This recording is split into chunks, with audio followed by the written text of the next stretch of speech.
आपको लगता है ये सही था? क्या सिर्फ एक ही वर्ग है जो आप बाकी विषयों पर आइए, ये विषय खत्म हो गया। देश में एक जाति जिसको सबसे अधिक गाली पड़ती है वो आपकी नजर में कौन है?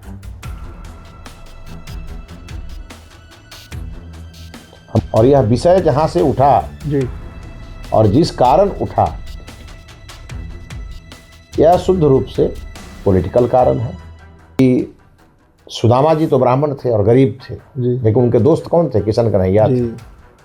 आज जो लोग ओबीसी मानते हैं, वो कहाँ उस दोस्ती में कोई दरार थी जी। या आप कह सकते हैं जब प्रभु श्री राम माता सबरी के जूठा बैर खाए थे तो कहाँ इसका ध्यान था? हम लोग तो उस संस्कार के लोग हैं, हम लोग इसको कोई भेदभाव नहीं मानते हैं, छोटा बड़ा, हम मानते हैं सब ईश्वर की संतान है, सब एक है। हाँ, समाज को चलाने के लिए, सत्ता को चलाने के लिए जो मानक हैं, वो मानक बरकरार रहना चाहिए। नहीं, आपने शिल्पी गौतम हत्याकांड का जिक्र किया सर, उसमें भी सीबीआई लगाया गया था। सीबीआई अंत में कह दिया कि उसने आत्महत्या किया था। उनके माता पिता आज तक उस सीबीआई। देखिए उदित जी, अब कुछ ऐसे लोग हैं जिनके लिए प्रभु श्री राम भी आ जाए धरती पर तो नहीं मानेंगे। दोस्तों नमस्कार। विधानसभा का सत्र जो है वो शुरू हो चुका है और तमाम जो विधायक हैं जो क्षेत्र के, सब लोग पटना है। तो इस बीच हमारे साथ मिथिलेश तिवारी भी हैं, जाति से ब्राह्मण हैं। और ब्राह्मण मैं इसलिए कह रहा हूं क्योंकि इस वक्त देश का जो सबसे ज्वलंत मुद्दा जो हाल में गुजरा हमारे सामने से 13 जनवरी से जो यूजीसी का एक नया रेगुलेशन आया, एक नया कानून आया, उसको लेकर बड़ा बवाल हुआ। जिस दिन सुप्रीम कोर्ट का फैसला आया उस दिन गिरिराज सिंह ने भी इस पर पोस्ट लिखा, बधाई दिया। और मिथिलेश तिवारी भी मुझे लगता है कि बिहार के इकलौते नेता होंगे जिन्होंने सुप्रीम कोर्ट के उस वर्डिक्ट का जो फैसला आया उसका समर्थन किया था। कैसे हैं मिथिलेश जी? बढ़िया बढ़िया। सर कुछ सवाल रहेगा हमारा, और सवाल इसलिए रहेगा क्योंकि आपके बक्सर की जो जनता है और जो गोपालगंज की जनता है, खासकर जो सवर्ण समाज के लोग हैं, ब्राह्मण कहिए ज्यादा, कई कॉल आया हमारे पास। एक भी नेता इस पर कुछ नहीं बोल रहा था जब 13 तारीख को लागू हुआ। आपको सर पहला सवाल जो मेरा रहेगा, एक बात बताइए सर, और जेन्युइनली तरीके से बात किया जाए, इस देश में एक जाति जिसको सबसे अधिक गाली पड़ती है वो आपकी नजर में कौन है? हमको लगता है कि ये जाति का विश्लेषण करने के लिए हम लोग नहीं बैठे। नहीं सर, जाति की बात मैं इसलिए कर रहा हूं सर, चूंकि मैं जेएनयू कैंपस आप देख लीजिए, इस पर कहीं भी आप देखिए सर, सबसे अधिक गाली सवर्णों को ही पड़ता है और दिन रात पड़ता है सर। इसके बावजूद ये कानून आया सर और इस पर प्रतिक्रिया नहीं आ रहा था नेताओं की तरफ से। ना कांग्रेस ना राजद, तेजस्वी जी भी चुप थे, भाजपा भी इस पर। हमको ये लगता है जी कि प्रतिक्रिया से ज्यादा क्रिया का महत्व है जी, और सभी समाज को अंतिम फैसले का हमेशा इंतजार करना चाहिए जी। आपने कहा कि मैंने सुप्रीम कोर्ट के आदेश के बाद हमने पोस्ट किया जी, गलत। जब ये कानून लागू हुआ यूजीसी के द्वारा जी, तो हमने एक बयान दिया और हमने कहा यह कानून यूजीसी का लाया हुआ कानून है, यह संसद का कानून नहीं है। और 28 तारीख से संसद का सत्र चलने वाला है और सबको इंतजार करना चाहिए जी कि संसद के सत्र के समय क्या हो रहा है। और आपने देखा कि यह विषय माननीय सर्वोच्च न्यायालय के समक्ष गया और सर्वोच्च न्यायालय की खंडपीठ ने इस पे स्थगन आदेश पारित किया, स्टे किया जी। विषय वहीं रुक गया। अब इस बीच में लोग उग्र हो गए, स्वाभाविक है, जिनको लगेगा कि ये गलत है वो तो उग्र होंगे ही। और इन सब के बीच में एक विषय देखता हूं, कितना स्मूथली इस देश का शासन और इस देश की जनता मोदी जी के नेतृत्व के साथ खड़ी थी। और कई लोग तो ऐसे हैं जो मोदी जी को भगवान भी मानते हैं, कई लोग ऐसे हैं जो मोदी जी को विवेकानंद जी के दूसरे अवतार मानते हैं। हमको लगता है कहीं ना कहीं किसी को खल गई और उसने इसमें षड्यंत्र किया। और यह विषय जहां से उठा जी और जिस कारण उठा, यह शुद्ध रूप से पॉलिटिकल कारण है। लेकिन आज देश में फिर से शांति है। लेकिन आपने एक विषय देखा होगा कि सवर्ण समाज उग्र भी हुआ, तब भी आपने देखा कि वो सरकारी तंत्र का या कहीं भी कोई नुकसान नहीं पहुंचा है। अपनी बातों को रखा, हालांकि अग्रेसिव होकर रखा, लेकिन जब विषय सर्वोच्च न्यायालय ने स्टे कर दिया, मामला शांत हो गया। अब इस विषय के का बहुत कई प्रकार से विश्लेषण करने का कोई मतलब नहीं है। और हम लोगों को जहाँ जो बात कहनी होती है, हम उनमें से हैं कि हम पार्टी के फोरम पर नेताओं के समक्ष अपनी बात दृढ़ता से कहते आए हैं और कहते रहेंगे। लेकिन कौन बात पार्टी के फोरम पर कहना है और कौन बात जनता में कहना है, इसका हमको ज्ञान है। इसीलिए हम आपसे बात भी करने आए हैं। बहुत लोग इस पर असहज हो जाते हैं सर। तो आप कह रहे हैं सर कि ये पॉलिटिकल मुद्दा है, इसमें पॉलिटिक्स इन्वॉल्व था। ठीक है, अगर राजनीतिक के दृष्टिकोण से भी देखा जाए सर, तो ये आपको लगता है ये सही था क्या? सिर्फ एक ही वर्ग है जो आप बाकी विषयों पर आइए, ये विषय खत्म हो गया सर। अब इसका विश्लेषण का कोई मतलब नहीं है। बहुत दुनिया में विषय है ऐसा, और इस देश हम लोगों ने झेला है। जिस समय मंडल कमीशन आया था उस समय का भी हमने आग देखा है जी।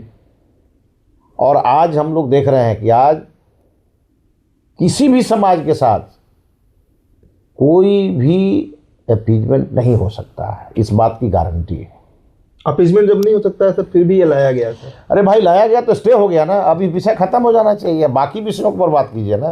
तो आगे आपको क्या लग रहा है सर, फिर इस पर कोई अब आगे क्या होगा, कोर्ट में क्या कहा जाएगा, इंतजार करिए। अब एक ही बात को छिलते रहिएगा तो इसका कोई मतलब है? समाज में देखिए, हिंदू मुस्लिम सिख ईसाई हम सब हैं भाई भाई। अगड़ा हो पिछड़ा हो, SC ST है, सब एक ही समाज के लोग हैं ना जी। अगर वर्ण विभाजन के चलते, सामाजिक असंतुलन के चलते ये चीज़ें समाज में हुई है, तो समाज को संभल के चलना होगा कि कोई पीछे छूटे नहीं और कोई हमसे टूटे नहीं। सवर्ण तबका नाराज भी। और हम लोगों ने हमेशा से, आपने देखा होगा कि सुदामा जी तो ब्राह्मण थे और गरीब थे, लेकिन उनके दोस्त कौन थे? किशन कन्हैया थे। आज जो लोग OBC मानते हैं, तो कहाँ उस दोस्ती में कोई दरार थी जी। या आप कह सकते हैं जब प्रभु श्री राम माता सबरी के जूठा बैर खाए थे तो कहाँ इसका ध्यान था? हम लोग तो उस संस्कार के लोग हैं। हम लोग इसको कोई भेदभाव नहीं मानते हैं, छोटा बड़ा। हम मानते हैं सब ईश्वर की संतान है, सब एक है। हाँ, समाज को चलाने के लिए, सत्ता को चलाने के लिए जो मानक हैं वो मानक बरकरार रहना चाहिए और एक दूसरे का सबको सम्मान करना चाहिए। जो आगे निकल गया, पीछे वालों का उंगली पकड़ के उसको आगे निकालना चाहिए। ऐसा ना हो कि बहुत लोग आगे निकल जाए, बहुत लोग पीछे छूट जाए। इसी से सामाजिक असमानता होती है।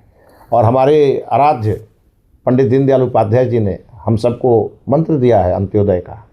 अंतिम व्यक्ति का उदय होना चाहिए, अंतिम व्यक्ति की चिंता आगे वाले लोगों को करनी चाहिए। ये सब एक फॉर्मेट में होते रहना चाहिए, लेकिन समाज में विषमता नहीं आनी चाहिए और समाज का हर तबका कानूनन सुरक्षित रहना चाहिए। 14 के बाद ये हुआ सर, 2014 के बाद जब से मोदी जी आए हैं उसके बाद क्या है? चूंकि सर संविधान तो 75 सालों से लागू है, सब कुछ हो रहा है, लेकिन आप एक चीज बताइए हमको, आज़ादी के बाद कोई सरकार ऐसी थी क्या जिसने गरीब सवर्णों की चिंता की हो? हमारे आदरणीय नरेंद्र मोदी जी ने, NDA की सरकार ने 10% EWS का लाभ दिया हमारे गरीब सवर्णों को। कहाँ कोई OBC नाराज हुआ इसको लेकर के? कहाँ कोई SC कोर्ट में गया इस बात को लेकर के? तो सब एक दूसरे की चिंता करें। उन्होंने भी माना कि गरीबी सवर्णों में भी है और मोदी जी ने एक अच्छा कदम उठाया। तो इसी प्रकार से हाँ, एक बात सही है कि जब एक वर्ग को आप ज़्यादा रक्षा कवच देंगे और एक वर्ग को आप खुला छोड़ देंगे तो असुरक्षा की भावना स्वाभाविक है। लेकिन सबके ऊपर जब माननीय सुप्रीम कोर्ट ने रोक लगा दिया, विषय खत्म हो गया। विषय खत्म हो गया। आपको नहीं लगता है सर कि जो सवर्ण तबका है उसकी नाराजगी भी आगामी चुनाव में आप लोग को देखना पड़ जा सकता है? बड़ा विरोध हुआ सोशल मीडिया। देखिए ऐसा है, विरोध हुआ ना सोशल मीडिया। अब देखिए ऐसा है ना उदित जी, समाज में और भी बहुत सारे विषय हैं, आप जरा उन पर चर्चा करिए। तो नीट वाले पे ही चर्चा कर लेते हैं सर, वो भी अभी कांड फंसा हुआ है, उस पर भी आज विधानसभा में तो उस पर CBI इंक्वायरी की बात चली गई। अब कौन क्या फंसा हुआ है? ये पहली सरकार नहीं, ये देखिए एक बात ध्यान रखिएगा, सरकार का प्रथम कार्य है जी, जनता के बीच सरकार जो काम कर रही है वो ईमानदारी से कर रही है, निष्पक्षता से कर रही है, ये दिखना चाहिए। हमारी सरकार ने दिखाया है। जब कहीं से भी आवाज़ उठी कि CBI इंक्वायरी होनी चाहिए तो हमारी सरकार ने CBI इंक्वायरी में तनिक भर देर नहीं की। अब ये विषय इंतजार कर रही है। पूरा विपक्ष आज बैनर पोस्टर लेकर पहुंचा हुआ। विपक्ष तो हम ही लोगों के साथ था ना सदन में। विपक्ष का साइज बहुत छोटा है, दिखता भी नहीं है। और विपक्ष जो है, जितने विपक्ष के साथी हैं सब सामान्य विधायक हैं, और सब लोग जो बात कहते हैं वो हम लोग के सामने ही कहते हैं।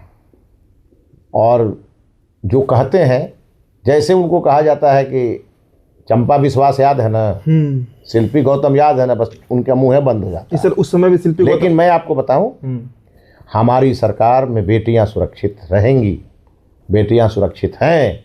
ये घटना हम लोगों के लिए भी चुनौती है और इसीलिए सीबीआई इंक्वायरी दी गई है। आप देखिएगा, एकदम कहीं किसी को बचाने की बात नहीं होगी, अनाज तक हुई है।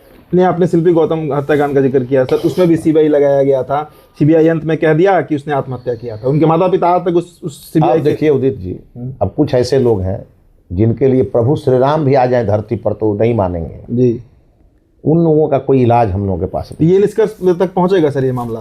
बिल्कुल पहुंचेगा, बिल्कुल पहुंचेगा, क्योंकि नेशनल मुद्दा बन गया है सर पूरा हर हाँ, कोई मुद्दा तो बिहार में कोई भी मुद्दा होता है वो नेशनल मुद्दा बनता है। बिहार के लोग बहुत जागृत हैं, इसीलिए बिहार वासियों को मैं आश्वस्त करना चाहता हूं कि एनडीए की सरकार में आप जिस प्रकार का जांच चाहेंगे उस प्रकार का जांच सरकार कराएगी, और दूध का दूध और पानी का पानी होगा। अंतिम सवाल यही रहेगा सर, हम उसी पर चर्चा करने भी आए थे। जो सवर्ण तबका है वो ये मानकर चले कि एनडीए में उसके साथ न्याय होगा? सभी तबका को मान के चलना है कि एनडीए में न्याय हुआ है और न्याय होगा। और मैं आपको और बताऊं, क्योंकि हम लोग तो जनता के बीच रहते हैं, जनता के बीच ही दिन रात रहते हैं जी। आज तक कभी नॉमिनेटेड नहीं हुए हैं, सब चुनाव लड़के ही, 5वां चुनाव हम लड़के आए हैं जनता के बीच। अभी आज सुबह भी हम जनता के बीच से ही आए, जनता के बीच। सब ये मुद्दा सुप्रीम कोर्ट के आदेश के बाद शांत हो गया, खत्म हो गया। हाँ, खत्म हो गया।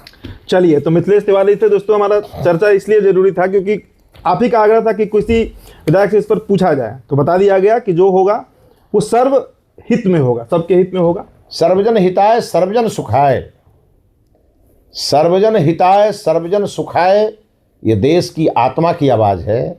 किसी के साथ अन्याय नहीं होगा, इस बात की पूरी गारंटी है। चलिए, तो मिथिलेश तिवारी हमारे साथ थे। विधानसभा सत्र का आज पहला दिन था।